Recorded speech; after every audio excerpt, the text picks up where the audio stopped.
Ito pa isa.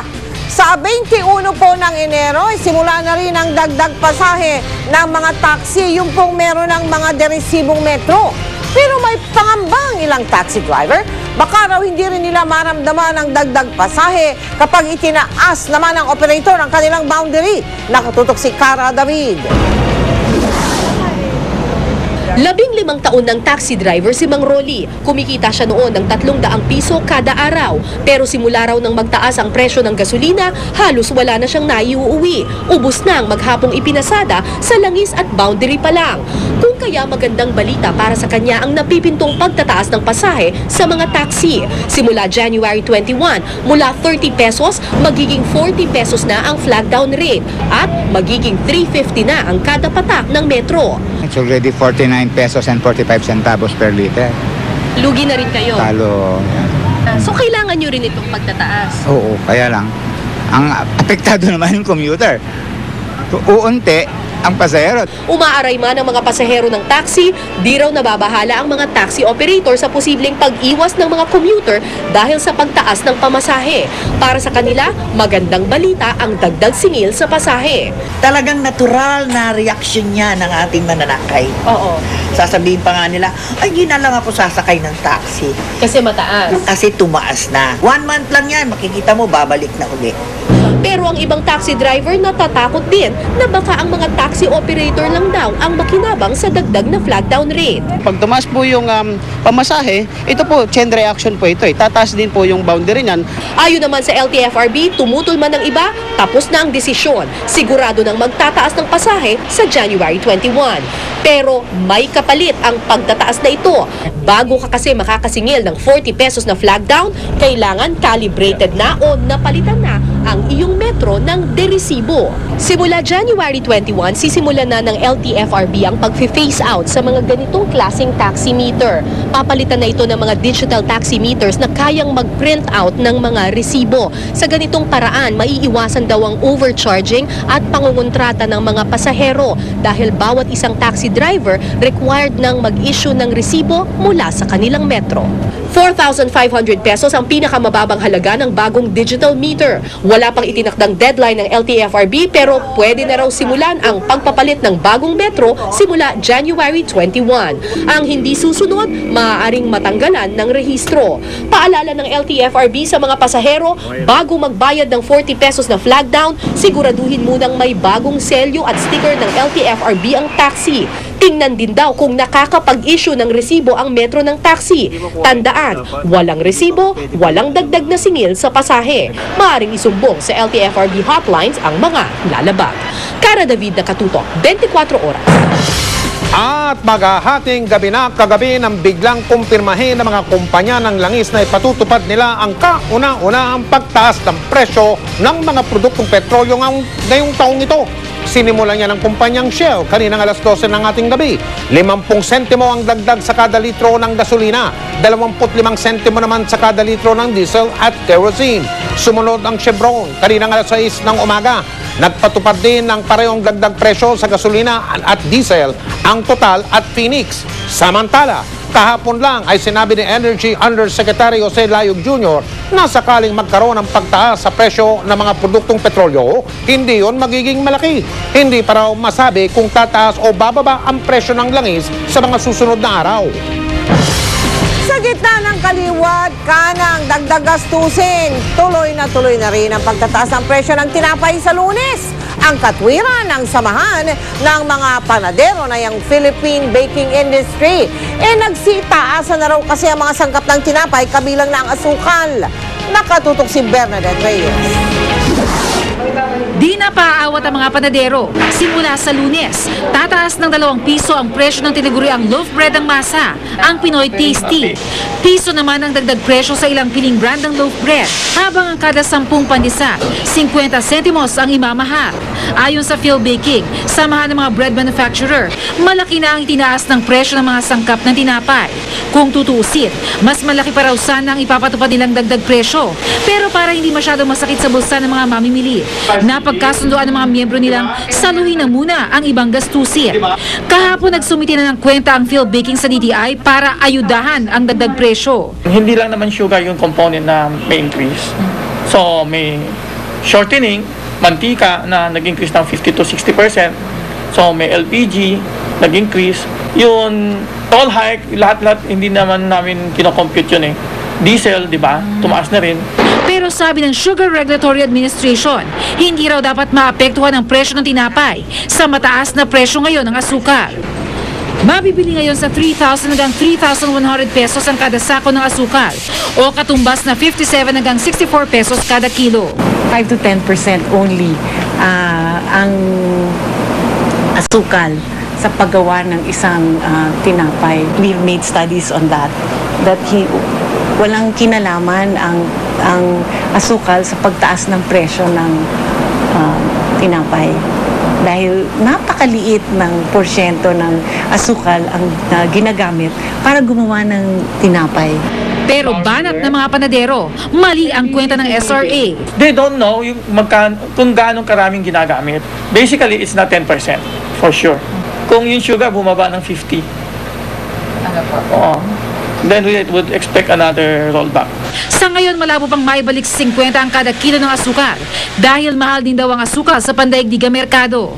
Ayon sa SRA, naharap kasi sa iba't ibang kalamidad ang mga bansang pinagkukunan ng asukal, kabilang na ang Pakistan, Australia at Thailand. Problema rin daw ngayon ang tuloy-tuloy na pag-ulan sa Visayas. I think it's just going to level off within this next few weeks. Stay for about 60 to 64. I can't say a bigger drop for now, dahil nga dahil sa ulan, yun ang mga reklamo sa akin ng mga magsasaka na mabagal ang kanilang production. Kung mapapatuloy ang pag-ulan sa Visayas kung saan nagmumula ang pinakamalaking ani ng asukal sa bansa, ayon sa SRA, posibleng muling humina ang produksyon at muli na naman tumaas ang presyo ng asukal. Bernadette Reyes, Nakatutok, 24 Oras.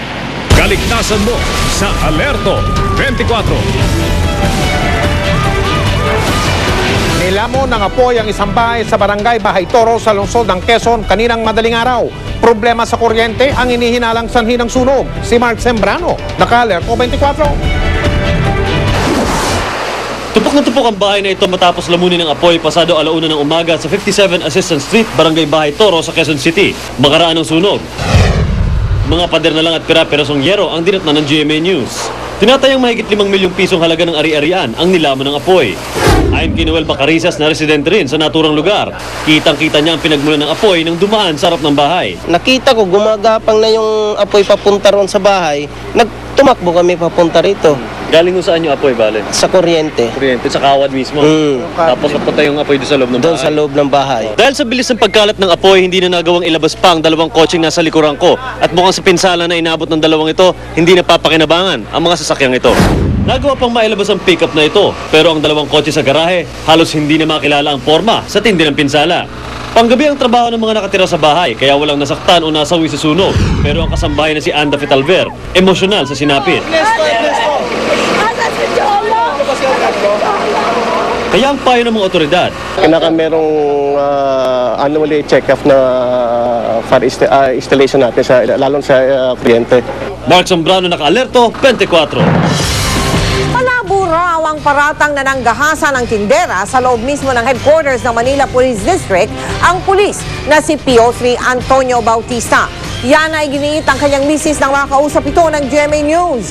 Nakatutok si John Consulta, exclusive. Nag-aapektuhan na po kami ng pamilya niya. Hindi niya po kayang gawin yun ang mait-mait po ng asawa ko. Ito ang naging madamdaming pagtatanggol ng asawa ni PO3 Antonio Bautista na inakusaang nanggahasa ng isang tindera sa loob ng tanggapan ng MPD nitong buwan ng Disyembre. Hiling ni Eileen, di niya tunay na pangalan, na huwag ipakita ang mukha niya para na rin daw sa seguridad niya at ng mga anak niya. Alam daw ni Eileen ang nangyari noong December 31, 2010 sa loob ng MPD headquarters. Nagkwento raw sa kanya si Bautista pero di niya muna raw ito sasabihin. Inamin niyang nagtatago ang mister at lalabas daw sa tamang panahon para linisin ang pangalan. Mula sa akusasyong pangagahasa at pagnanakaw ng 4,000 piso. Wala po siyang minulsan ng mga babae. Sa katunayan po, may mga pa po siya dito na nagpapasalamat po, sir. Salamat, tinulungan mo kami. Kaya hindi po maaaring gawin ng asawa ko yun. Kwento pa ni Eileen, imposible ang bintang sa mister. Pinakita niya ang mga parangal daw na ginawad sa asawa. Patunay daw sa pagiging matinong pulis nito. Kaya mensahe ni Eileen sa umano'y biktima ng asawa. Sana magsabi na po ng totoo yung babae. Huwag niya po masyadong idein ng asawa ko. Sana po huwag niyo munang husgahan ng asawa ko. Alamin niyo muna po ang totoo bago niyo husgahan ng asawa ko. Si Vanessa ay nasa pangangalaga na ng NCRPO sa Camp Bagong Diwa. Sagot niya kay Eileen, dapat sumuko na raw si PO3 Bautista. Kung ang taong magsisinungaling at may kasalanan, talagang magtatago siya dahil natatakot yata sa batas na humarap. Pero ako, wala akong inano na nagsisinungaling ako. Kaya ako nananandito dahil gusto kong ano yung ginawa niya sa akin. Muling iginit ng biktima na paninindigan niya ang kanyang mga pahayag. Hindi raw siya uurong sa laban. John Consulta, Nakatutok, 24 Oras. Sa iba naman pong balita, perwisyo pa rin sa kabuhayan at kalakalan ng patuloy na pagulan sa Western Samar at nakatutok po doon live ngayong gabi si Jamie Santos. Jamie, kamusta dyan? May pabugso-bugso pa rin ang buhos ng malakas na ulan dito sa Western Samar. Kaya naman muling nasisira ang kinukumpuning kalsada dahil sa landslide. Simula umaga hanggang hapon walang humpay ang pag-ulan dito sa Samar. Halos wala nang makita sa mga kalsadang papunta sa Eastern Samar. Ang ilang bahay kubo, bumigay na ng umapaw ang katabing ilog. Maging ang waiting shed, di mapapakinabangan dahil lubog sa tubig. Ang National Road nga ilang araw nang di madaanan dahil sa pagguho ng lupa at pagtibag ng kalsada. Ilang truck tuloy na may mga kargadang kalakal ang stranded. Nagiinit na tuloy ang ulo ng mga driver nito sa pangambang masira ang kanilang produkto. Gaya sa amin man, naghahanap buhay kami. Hirap talaga kami, gutom ang labas namin. Hindi. Laking abala. Laking abala talaga. Baka mahirapan po ang pagdala ng supply po ng bigas, kasagaran no, Tacloban lang naman po ang kinukuha namin ng mga pagkain. Pag inabot po ito no mahigit 1 linggo, baka wala na pong makain doon sa amin sa Eastern Samar po. Yung iba dyan, mga hotdog. Hindi ba masira yun? 3 araw lang yan. Masisira ang iba, masisira. Puspusan ang ginagawang clearing operation ng DPWH para ayusin ang kalsada. Kahit mabasa ng ulan, hindi na ito ininda maging ng mga taga-Philippine Army na tumutulong sa DPWH para mas mapabilis ang trabaho. Laking tulong yan, lalo na sa military. Ito mga training, hindi pa kumakain. Pati na yung mga tao namin, hindi pa rin kumakain. Siyempre, sakripisyo muna. Sabi ko nga sa kanila na ang munisipalidad ng Paranas naging 24 oras ng alerto. Naggawa kami ng temporary evacuation center dyan sa pinakamalapit na barangay, Lokilocon. Mike, hanggang sa kasalukuyan very unpredictable ang panahon dito sa Samar. At dahil bumuhos na naman ang malakas na ulan, natabunan naman ng gumuhong lupa ang National Road. Mike? Maraming salamat, Jamie Santos.